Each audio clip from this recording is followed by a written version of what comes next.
Okay, good afternoon guys. Good afternoon mga ka-reels. Gumawa po tayo ng videos kung paano natin i-delete yung mga violation natin sa Facebook. Okay? Okay, first, open natin yung Facebook.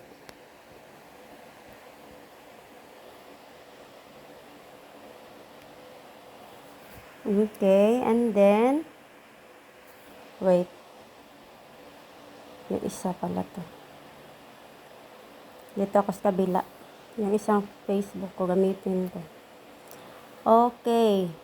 And then, next, i-click natin yung tatlo ka dot sa right. Yung profile natin. Yung may tatlo ka dot.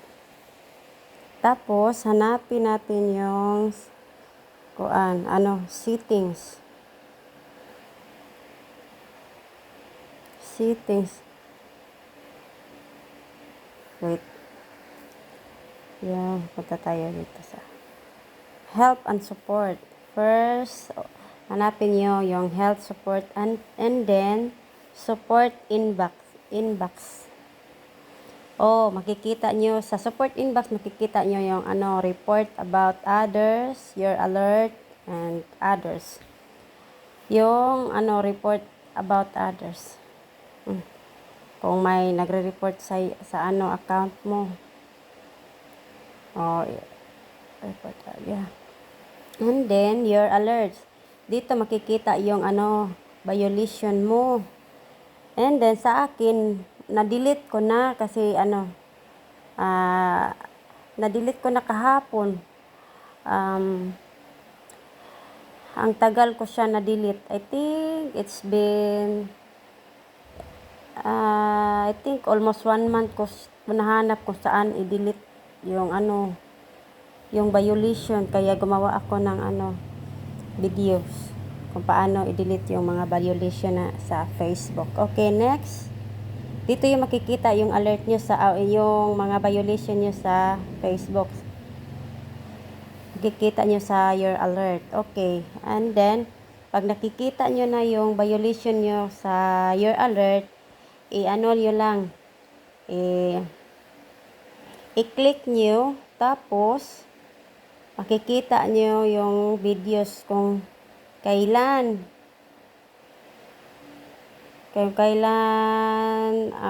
may date siya ba, kung kailan na violation ka. Tapos balik tayo sa dito hanapin natin yung activity log. Punta tayo sa settings, and then activity log. Hanapin nyo yung activity log dito. Activity log. Kapag yung violation mo ay your post like that. Okay, wait. Your post. See, comment and reaction. Okay. Next. Your post. I-click mo yung your post. Okay. And then, your post, check-ins, photos, and videos. I-click mo yung your post.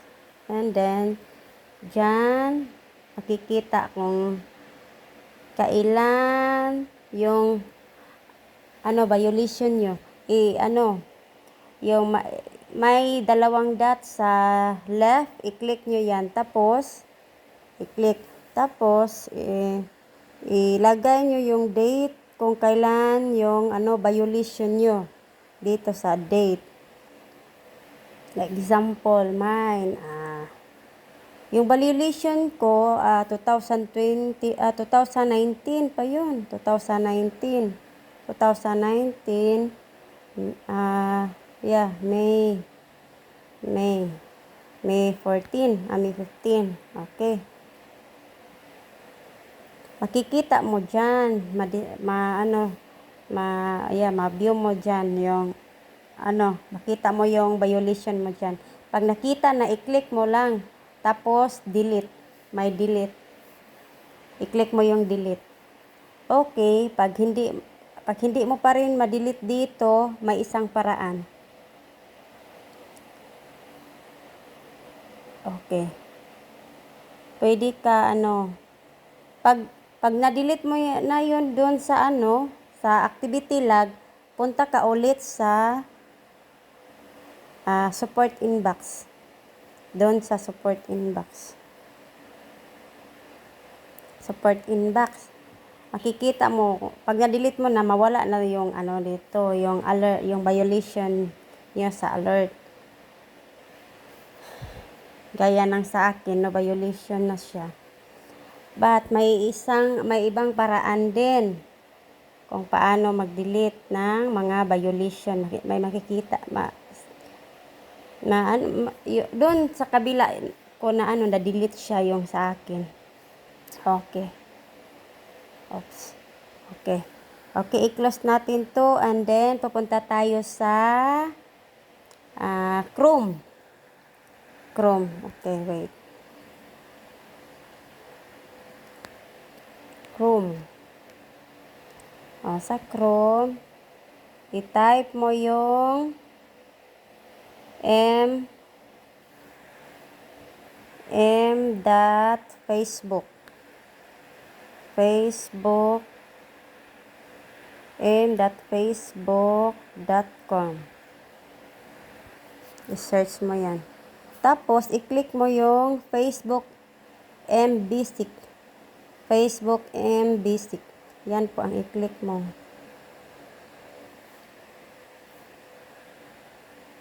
Okay, sa akin ito. And then, pag na-open mo na to, yung Facebook mo dito, hanapin mo yung help. Mag-scroll ka lang. Scroll pababa. Yung help. Tapos, i-click mo yung help. And then, hanapin mo yung support inbox dito sa Facebook sa Chrome na ni-search mo. Okay? Tapos, i-click mo yung support inbox. Okay. At makikita mo rin yung support inbox. Yung mga violation mo dito sa support inbox. Kasi yung violation ko, na-delete na. Kaya hindi nyo na nakita. At pag nakita nyo na dito, i-click nyo lang, tapos delete. Pagkatapos, na-delete nyo na, punta kayo sa Facebook, sa isang Facebook. I-click nyo yung Facebook. Okay, sa akin, na-delete na. So, punta tayo sa Facebook. And then, dito naman sa i-click mo yung dot. At then, hanapin nyo yung support inbox again. And then, your alert. I-check nyo yung your alert kung meron pa ba yung violation nyo. Pag-click nyo, pag na-delete nyo na doon, sa kabila na, sa Chrome, na ba yun? Doon sa Chrome na, ni-search nyo yung Facebook, yung yung Facebook MBasic, like that. Pag na-delete nyo na doon, mawala na yun dito. Wala na yung violation nyo hindi na makikita sa your alert.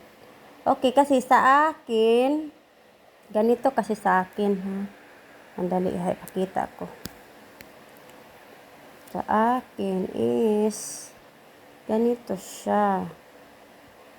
Ito po yung alert, violation ko. Ito. Ito po yan sa akin. Yan po ang violation ko noong September 15, 2022. At to siya? Post ng friend ko sa Facebook at sinishare ko. Kaya nagka-violation ako. Ito po yung sinishare ko. Dali, ha. Ito. Yan. Ito po yung sinishare ko noong September 14. May 13, 2019. Ayan po siya. Yung post na ni-share ko, kaya nagka-violation ako. At I'm happy that na-delete ko na. naghintay na lang ako na mawala yung ano doon. Yung naghintay na lang ako na ma-monetize. Natanggalin na ni Lolomita yung ano doon. Yung ano ba yan? Yung violation na doon sa dito ay.